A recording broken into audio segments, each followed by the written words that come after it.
Hola, esto es para, hoy es 8 de enero y es un día importante, el día que Fidel entra a La Habana y no quiero dejarlo pasar por alto porque se dejó pasar por alto el triunfo de la revolución de forma oficial. Se habló de juntar y vencer y todas esas cosas que, bueno, dije que no iba a salir más a hablar de esto, pero bueno, hoy es importante porque ayer llamo a mi abuela tiene 98 años, mi abuela combatiente, mi abuela diseñadora y distribuidora de la bandera el 26 de julio. Me contaba que ella lo metía en las cajitas de jabón candado para poderlo distribuir, para que no se dieran cuenta y todas esas cosas, historia mi abuela siempre me ha hecho. Una mujer llena de revolución, una mujer llena de patriotismo, una mujer que, que nunca ha pedido nada y que vive pues muy humildemente es una de las que yo tengo como bandera y decir, cuando dicen por ahí no, porque los comunistas, porque ella no es comunista, revolucionaria sí, ni siquiera es socialista porque no entiende qué cosas son esas cosas, ella simplemente es revolucionaria y lista. ¿Por qué? Porque nació en el 1924, una mujer, a pesar de que es mezclada, su madre africana, su padre mezcla de indio con chino, con español, es una mulata muy linda, pero negra. Y una de las razones por la que defiende la revolución después del triunfo de la revolución, que no fue como estos que después del triunfo pues muchos decidieron no porque no querían compartir prácticamente, no querían este sistema de igualdad. Pero mi abuela tiene otro color y ella tuvo ella sí vio los beneficios, sí vio sí creyó por lo que luchó, porque luego vio los resultados. Mi abuela se casó con un francés, de ahí nació mi madre, en Cienfuegos. Mi abuela es del Oriente y en un viaje a Cienfuegos pues se encuentra con mi abuelo que había acabado de llegar de Francia en un barco. Mi abuelo era ebanista del barco, el carpintero del barco, de esos barcos de estilo Titanic, pero que llegan a Cienfuegos y allí tuvieron que quedarse por un mal tiempo y nunca más se regresó. Se enamoró de mi abuela, una mulata linda, ojos verdes, ¿sabes? Una mulata, ¿sí? Mulata de ojos verdes, imagínate. Entonces, todavía sigue bella mi abuela, todavía se ve muy bella, se le ve, tiene una estructura ósea bellísima. Ahí seguro vienen los genes de nosotros, ¿sí? Y mi abuelo, que era un tipo alto, mi abuelo era descendiente de argelino, su padre argelino, su madre francesa, pero él nació en Francia, en Marsella, y creció en Lyon. Pero luego regresa a Marsella por el lío de los barcos, y de allí de Marsella, pues sale hacia Cuba. Mi abuelo nació en el 1902. Y nada, ahí empezó el romance y también empezó la odisea de mi abuela en ver cómo mi abuelo sufrió tanto y ella sufrió tanto por no poder entrar a los lugares, que era solo para blancos, siendo mi abuelo de alta clase, porque mi abuelo luego en Cienfuegos fue una personalidad en los negocios, abrió su negocio de ebanista y lo que hacía eran muebles al estilo de Luis XVI, restauró el teatro, el Terry, el Terry en Cienfuegos, todas las restauraciones grandes que se hacían en Cienfuegos, acerca de Cienfuegos, recuerdo que es una ciudad de mucha influencia francesa, pues mi abuelo fue el encargado de restaurar todo lo que era la carpintería, era un ebanista y también fue accionista y fue dueño también de la fábrica Ron San Carlos. Los que son de Cienfuegos de conocer este ron y son viejos, el Ron San Carlos, y también tuvo participación, fue también socio accionista de la Ciego Monteros en Cienfuegos. Mi abuelo era una persona muy pudiente, de mucho dinero, y pero mi abuela sufrió mucho porque a ella no la dejaban entrar a los lugares estos, entonces mi abuelo tenía que fajarse duro pero bueno, no cabía allí, incluso con las veces que entró se sentía mal en esos lugares. Cuando nace mi madre fue educada en la casa porque el colegio público era como era, aquello era una candela. Mi abuelo dijo que no la mandaría allí por las malas condiciones que había, porque los colegios privados también eran solamente para la sociedad blanca de Cuba, en Cienfuegos, y mi abuelo decidió pues pagar un profesor para que educara a mi madre, le enseñara a leer y escribir desde casa. Mi madre nunca fue a la escuela.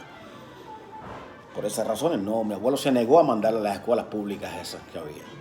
Que sí habían, pero dice que eran a veces muy malas, demasiado malas, y que no le iba a mandar allí. Sobre todo por su posición, era peligroso para él saber que esa era la hija del carpintero, o sea, del tipo pudiente, entonces pudieran tener, o sea, era peligroso cogerla a ella de rehén, de todas esas cosas había. Entonces, esa es por la razón que mi abuela sigue creyendo en el proceso y nos educó a nosotros en ese sentido, e incluso amenazándonos que nos cortaba los cojones que saliera, que ella sí, porque ella sí vivió la época aquella. Entonces, hablando con ella ayer, pues le estaba hablando y le hice algunas preguntas y eso, y ella cómo conoció, cómo estaba, qué pasó ella cuando entró Fidel. Ella estaba justo con Camilo en el Cotorro. Yo no sabía ese dato, entonces le pregunto porque tiene una memoria clarísima. Ella se recuerda de todo, por nombres, apellidos, lugares, hechos, fechas. Ella se acuerda de todo. Entonces me contaba ella, bueno, cuando Fidel llega al Cotorro, que se sorprende, o sea, la revolución nos sorprende a él todavía en el Oriente, y hace esa marcha, que ahora es la marcha de la libertad, la caravana de la libertad, miles de kilómetros de Santiago de Cuba, que estaba Fidel, hasta La Habana. El primer lugar que llega Fidel es al Cotorro, en la provincia de La Habana. Él pasó todos los pueblos, eso por ahí, el saludo, todo eso. Bueno, eso fue real así. Todos los pueblos que entró en su camino hacia La Habana. Pero el primer lugar que en La Habana fue el Cotorro. Allá el Cotorro, él entró en un tanque. Dice mi abuela que ella no sabe si Fidel vino todo el recorrido en el tanque, pero sí entró en el tanque de guerra, un tanque de guerra al Cotorro. Y ahí estaba Camilo. Ahí estaba ella también. Y estaba también, bueno, no recuerdo nombres, mujeres que me dice, había un grupo de mujeres allí. Pero sí estaba ahí, muchos de los combatientes estaban allí en el Cotorro. Y yo decía, pero en el Cotorro, dice, el primer lugar que fui dentro fue el Cotorro, en La Habana. Allí se cambia y se va y se monta en un jeep descapotado, y es que sigue su recorrido hacia La Habana. Ella iba en otro atrás, y el recorrido fue que tuve que decirle, oye, repítame eso porque es que es muy interesante. Bueno, casualmente o no casualmente, yo me crié prácticamente en la Loma de los Zapotes, en la Virgen de los Caminos, que soy matancero, pero yo eché muchos años en lo que era la Virgen del Camino, que fue el recorrido que hizo él. Cotorro pasa por la Virgen del Camino, coge por toda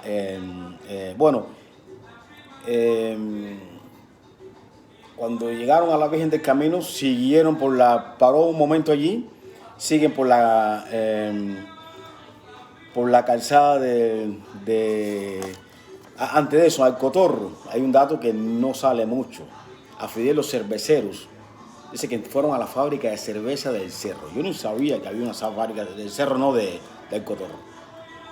La cervecería del Cotorro. Ahí lo invitan los trabajadores de la fábrica, lo invitan a Fidel ahí a la fábrica de cerveza, y luego pues Fidel sigue el recorrido, pasa por la Virgen del Camino, que esa es mi segunda casa prácticamente. Ahí me crió, la Loma de los Zapotes, ahí donde está en la esquina donde para creo que era la 43, no recuerdo bien. Ahí está la Unión de Jóvenes Comunistas, que ahí fue donde yo perdí mi carnet de la Unión de Jóvenes Comunistas, porque se lo tiré por la cabeza a Osmani Osmani Rodríguez, que era un descarado, un sinvergüenza, un aprovechador, el secretario de la juventud allí en el municipio, Osmani García, y en ese momento también llegó, ¿cómo se llama Robertico Robaina, vio la pelea y vio cuando yo le tiré por la cara a Osmani Rodríguez, carnet mío de la juventud, que le dio un ojo, casi le sacó un ojo, casi hubo preso por asalto, por qué sé yo, contrarrevolucionario. Me dijo, bueno, de todo, que yo me cayó candela simplemente porque defendí a un trabajador que querían expulsar y yo, como era el bueno, no voy a entrarme en ese tema porque este es el día de la entrada de Fidel en La Habana. Y no quiero que pase por alto. Sí, mi abuela dice que pasó por la Virgen del Camino, siguió todo lo que es la calzada de Lubiano, entra Concha, entra Atares, la avenida del Puerto. Dice que fue, yo no sabía tampoco esto, que en la avenida del Puerto ahí estaba el Granma. El yate Granma estaba varado allí. Estaba ahí fondeado ahí en el puerto, y Fidel va y saluda al, no sé si era el capitán o el timonel del yate Granma que estaba allí en la avenida del puerto. Yo no sabía esos datos y bueno, mi abuela pues siempre me sorprende y le han querido hacer la entrevista y ella se ha negado muchas veces. Bueno, de ahí sale y dice cuando llega a Palacio Presidencial y hace un pequeño discurso donde es Palacio Presidencial. Ahí hace un pequeño discurso, no sé si hay récord de eso, no sé si hay foto de eso, no sé si hay, pero mi abuela me dijo que él hizo un discurso antes de hacer su gran discurso en la Columbia, el cuartel de la Columbia, que está en Marianao, donde la paloma se le posa en el hombro. Ella presenció todo eso, estaba allí y fue cuando hizo su frase o su pregunta célebre: voy bien, Camilo. La respuestaza de Camilo: vas bien, Fidel. Eso ocurrió un día como hoy y no quería yo dejarlo pasar por alto. Sobre todo recibí noticias ayer mismo hablando con mi abuela de que bueno, tiene un tumor y van a esperar a ver qué es lo que es, si es maligno, si es benigno, pero a su edad es preocupante realmente y a mí siempre me ha dado una pena grandísima que se pierda gran parte de la historia, que se vaya con ella, porque la mujer se niega muchas veces a hablar de eso y tiene una memoria que es increíble la memoria que tiene una mujer de casi 100 años ya, como es mi abuela, y que lo único que ha perdido es un poco de movilidad y la vista que le ha afectado un poco, pero su memoria es un cristal. Yo quería hacer esto hoy porque no quiero que se vaya por alto, aunque me vean 3 personas, que hoy fue el día que el comandante jefe entró a La Habana y su primer encuentro fue en El Cotorro. El primer lugar que él pisó fue El Cotorro. Y nada, esas son las memorias de mi abuela, que yo tengo algunos vídeos de ella y yo una vez le comenté a Eliades Acosta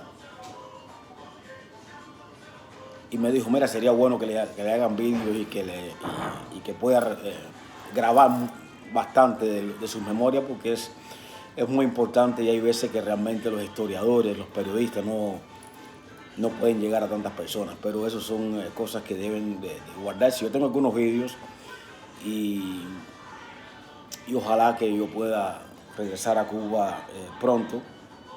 Este año voy a ir a Cuba, pero que esté en condiciones mi abuela para yo poder sentarme con ella y lanzarle unas cuantas preguntas acerca de, sobre todo aquellos tiempos de ante la revolución. Me gustaría, porque hay mucho olvido de la historia y se trata de blanquear ahora todo ante la revolución, y cada día aparecen más fotos digitales, mente cambiada, a color, donde se ve todo, que es maravilloso, y realmente era maravilloso desde el punto de vista para esa parte de la sociedad, era maravilloso.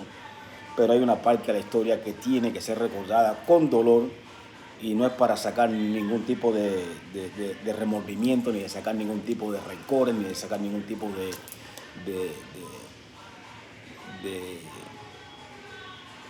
de algo como decir no perdonar, como tratan de hacer muchas personas actualmente, decir no perdonar, no perdonar, no perdonar la historia, no perdonar, y sacar las cosas malas que hizo la revolución contra muchas personas, contra los gays, y es no perdonar, y yo no creo que eso sea correcto.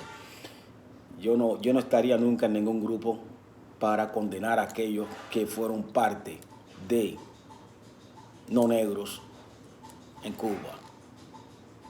Yo nunca voy a ser parte de eso, pero sí hay que